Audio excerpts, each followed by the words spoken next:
Assalamualaikum warahmatullahi wabarakatuh. Selamat datang di dunia yang penuh dengan kehidupan, di mana setiap makhluk saling terhubung dalam keseimbangan yang sempurna. Pernahkah anak-anak bertanya bagaimana semua makhluk hidup membutuhkan satu sama lain? Jawabannya ada pada satu konsep yang sangat penting, yaitu rantai makanan. Dalam rantai makanan, setiap hewan dan tumbuhan memainkan peran yang sangat penting. Ada yang berperan sebagai produsen, ada yang berperan sebagai konsumen, dan ada pula yang bertugas sebagai pengurai. Semua ini bekerja dalam harmoni untuk menjaga keseimbangan ekosistem kita. Mari kita eksplorasi lebih dalam dan temukan bagaimana rantai makanan menjadi kunci bagi kehidupan yang berkelanjutan. Hari ini anak-anak kita akan belajar tentang harmoni dalam ekosistem, yaitu tentang materi rantai makanan di kelas 5. Tujuan kita mempelajari materi ini yaitu yang pertama, melalui gambar, video, diskusi dan bermain peran, peserta didik dapat menstruksikan hubungan antar makhluk hidup yang berkaitan dengan makanan dalam bentuk rantai makanan dengan tepat.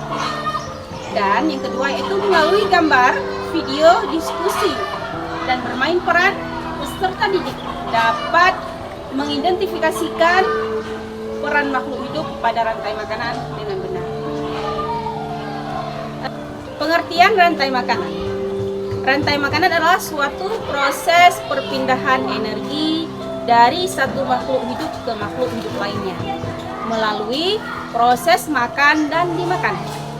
Dalam ekosistem, setiap makhluk hidup memiliki peran penting untuk menjaga keseimbangan alam. Rantai makanan juga membantu kita memahami hubungan antara makhluk hidup seperti hewan, tumbuhan, dan manusia. Nah, anak-anak, berikut komponen rantai makanan. Yang pertama yaitu produsen. Produsen adalah makhluk hidup yang bisa membuat makanannya sendiri. Biasanya produsen adalah tumbuhan hijau yang mereka bisa memproduksi makanan melalui proses yang disebut fotosintesis. Dengan bantuan sinar matahari, air, dan karbon dioksida. Selanjutnya yang kedua yaitu konsumen. Konsumen adalah makhluk hidup yang tidak bisa membuat makanannya sendiri. Mereka harus mendapatkan energi dengan memakan makhluk hidup lainnya. Konsumen dibagi menjadi 3 jenis. Yang pertama ada konsumen primer atau disebut konsumen tingkat 1. Hewan yang memakan tumbuhan. Contohnya kambing yang memakan rumput. Selanjutnya disebut konsumen sekunder atau disebut konsumen tingkat 2, yaitu hewan yang memakan hewan lain, pemakan daging atau omnivora.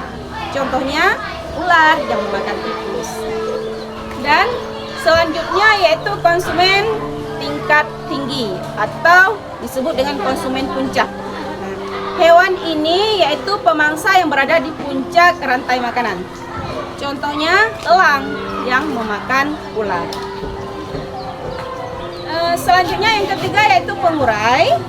Pengurai adalah makhluk hidup yang bertugas menguraikan sisa-sisa makhluk hidup yang telah mati, seperti cacing tanah, bakteri, dan jamur.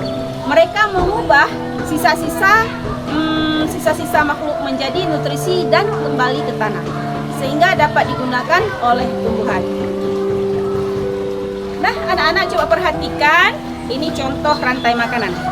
Yaitu contoh sederhana rantai makanan yang terjadi di sawah adalah sebagai berikut. Rumput, ia sebagai produsen, dimakan oleh tikus.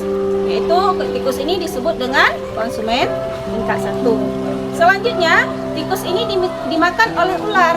Ular ini disebut dengan konsumen tingkat 2. Nah, selanjutnya ular ini dimakan oleh elang. Elang ini disebut dengan konsumen tingkat 3 atau konsumen puncak. Ketika elang mati, sisa-sisanya akan diuraikan oleh pengurai. Nah, anak-anak, kesimpulan kita mempelajari materi kita hari ini yaitu tentang rantai makanan. Rantai makanan adalah salah satu cara untuk memahami bagaimana energi berpindah dalam ekosistem.